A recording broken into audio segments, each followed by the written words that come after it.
What's up, everyone? Welcome to the Power Play with CJ. Today we're focusing on kind of the biggest news regarding the Boston Bruins since they won the Cup. The Bees have shown Claude Julien the door after 10 years as the winningest coach in franchise history. And, we're at the point now where the firing was inevitable, but Donny Boy and Cam should be ashamed of themselves for the way they timed it. They did it the same day as the New England Patriots fucking Super Bowl parade, which, as they say in journalism world, Big J journalists, that's burying the lead. That's kind of like, oh, yeah, everyone's looking this way. Oh, yeah, by the way, we just fired our coach, AKA the guy that helped bring 2011 and helped make the team for a while there, one of the better franchises in the NHL, and the guy that took the pile of shit that Don Sweeney gave him and turned it into a competent NHL team for the last 3 seasons, even though, the playoffs, they missed the playoffs the last 2 years. They were a lot closer than they should have been. That's a testament to how good a coach Claude is. It's one of those situations. I think Cassidy's going to do a decent job filling in.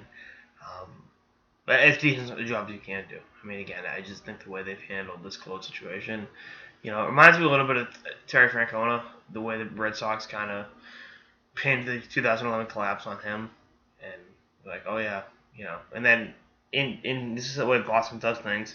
After Francona got unceremoniously fired from the franchise he helped revive, the rumors came out that he was popping pills and banging all these women associated with the broadcaster, which I guess the Hazelman thing was true, but whatever.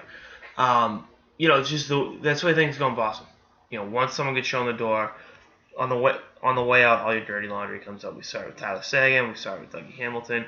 I'm sure Claude, according to sources, had a 21-year-old BU student live with him, a girl that was whatever. Again, we're just gonna see that happen. So again, I'm disgusted with the team. Again, the timing sucked. I would have let him finish the season. I think he earned that. It's like, give the guy the benefit of the fucking doubt.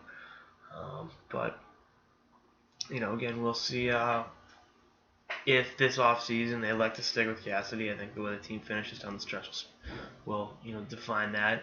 And if they finally decide to go in one direction or the other. This whole trying to rebuild but trying to be playoff team isn't working. It hasn't worked. It won't work. They've got some really good prospects in the system. They're going to go young next year. And I can see why bringing in, a coach that's a little bit, whose style is more conducive to helping young players break into the league than Claude makes sense. I have no issue with that. Again, just doing it now. And again, 36 hours after the Patriots win the fucking Super Bowl. I mean, and I vlogged this the last week, the week before. The Pats doing as well as they have is really kind of swept the Bruins' struggles under the rug.